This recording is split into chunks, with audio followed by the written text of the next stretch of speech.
Welcome to 40K Data Slate Review. In this video, we're going to be taking a look at the Warhammer 40K Supplement Chapter Approved 2017. 40K Data Slate Review. Chapter Approved is upon us, and there are a lot of really great changes made in the interest of balancing the game. The book brings 40K players point adjustments, new missions with campaign support, army-specific abilities, and more. Now I know there are already quite a few chapter approved review videos that go into depth on the book, but I just wanted to highlight the main changes that might impact what you see on the table. Also, a few of the changes affect previous data slate reviews, so I might as well touch on them. Point adjustments were probably the most important in terms of balance, and chapter approved, I think, helped a lot. Forge World point values were adjusted and made some big changes. In general, I think Games Workshop has made it really clear Titan-sized models are not supposed to be within 2,000 point match play games. Most of these models are at least 1,500 points. Many are actually 2,000 points or more. So, no Thunder Chicken nor Hierophant, you were not invited to play.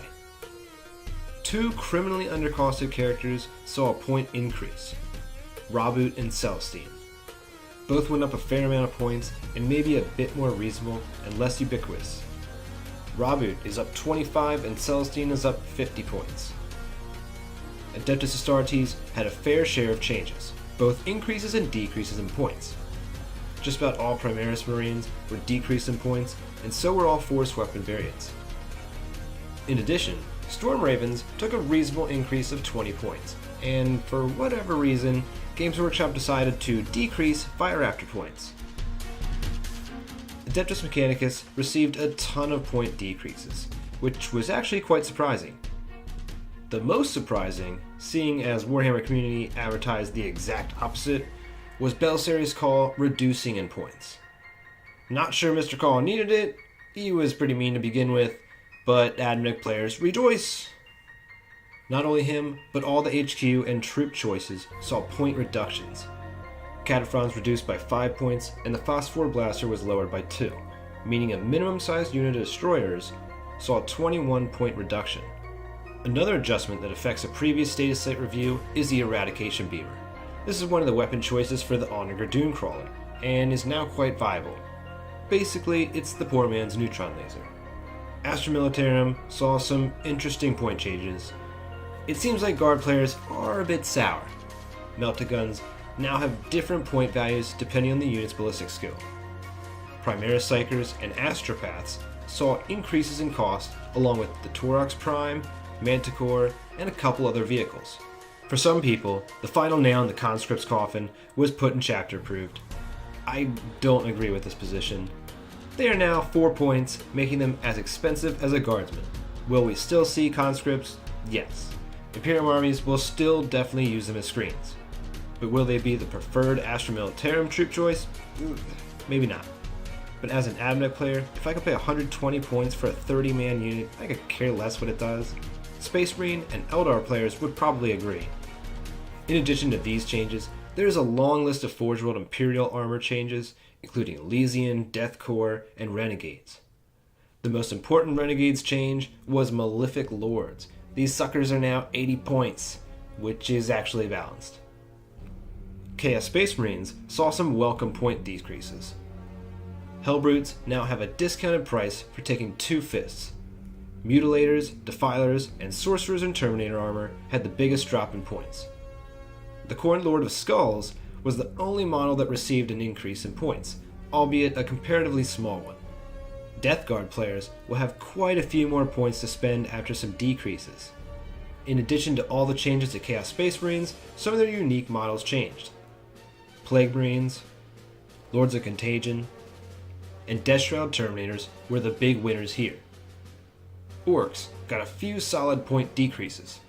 Morkanauts, Scorches, and a couple of their vehicles got some solid reductions. Necron's Gauss Pylon went up 75 points, which is probably a good thing. Tyranid players are likely salty right about now, since their precious Malanthrope was increased 50 points. But let's face it, it needed to happen. Tau have some uninteresting changes, and I'm left scratching my head as to why they didn't increase the Yavara suit's points. Eldar Forge World models mostly increased in points, namely the Vampire, Warp Hunters, and the Phoenix. Shadow Spectres also saw a fairly significant increase. On the flip side, Corsairs mostly saw point decreases. Chapter Approved made rules changes and clarifications to match play as well. Warhammer community already discussed boots on the ground and objectives secured, but they are important. The update also ruled that command reroll cannot be used on the rolls to determine who goes first, how long the game goes, etc. Factions without codexes saw the addition of new stratagems, artifacts, and warlord traits, and in the case of Thousand Sons, a new psychic power. Genestealer Cult received some pretty great faction abilities, a stratagem allowing a unit to go back into cult ambush, another stratagem that allows the player to roll 2 dice to decide how they deploy through cult ambush, a relic that adds +1 to strength to models within 6 inches, and a warlord trait that allows infantry units within 6 inches to use heroic intervention. Harlequin's stratagem gives a unit a 3-up invulnerable when advancing. Plus, Harleys and Drukhari received Webway Assault, just like the Eldar Reserve stratagem. Adeptus Sororitas gain an interesting stratagem that allows them to use an act of faith after one of their characters die. In addition, they received a warlord trait with a reroll morale test aura.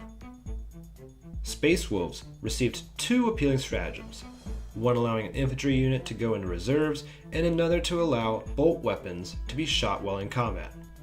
Tau got a big boost with a stratagem that adds D3 +1 to marker lights instead of just 1. They also got a relic that gives command points back, which is extremely effective. The book, in my opinion, is a well-needed balance to the game. I'm certain it didn't fix everything, but it did make a solid sweep of tweaks that levels the playing field from army to army. There are a few things worth mentioning, though, that didn't come across well. Firstly, I think the new character rule is really silly. The change they made is that models out of line of sight still prevent characters from being targeted. This doesn't make sense to me from a game perspective nor fluff. Why would something you can't see prevent you from targeting a character? Personally, I was hoping they would go the other way and make enemy models in combat not prevent you from shooting at characters. I really feel Chapter Approved may have just made Tau Commander suit spam better, which is unfortunate. Point adjustments that weren't addressed were Tau and Necron. They needed them, but maybe that means they're getting a codex soon. A few of the points changes also seemed out of whack. Units like Fire Raptors did not need decreases, but got them anyway. Also, units like the Yervara suit stayed the same when they needed to be increased. In general, I feel the Forge World point changes were mostly reasonable, but I do understand that some units may have been swept up with the more unbalanced units. As far as the new faction-specific stratagems, warlord traits, and relics, it did seem like a few of the armies received very little. Imperial Knights seem to have basically gotten nothing. Their relic and warlord trait are pretty middling, and their stratagem was already released with Admech, so what's the point? As far as changes to the competitive meta, I think Chapter Approved 2017 will make big waves. Malefic Lord spam is dead. Conscripts were further balanced, and the 2 big disruptive Imperium characters, Rabu Gilliman and Saint Celestine, will likely be a little bit less common.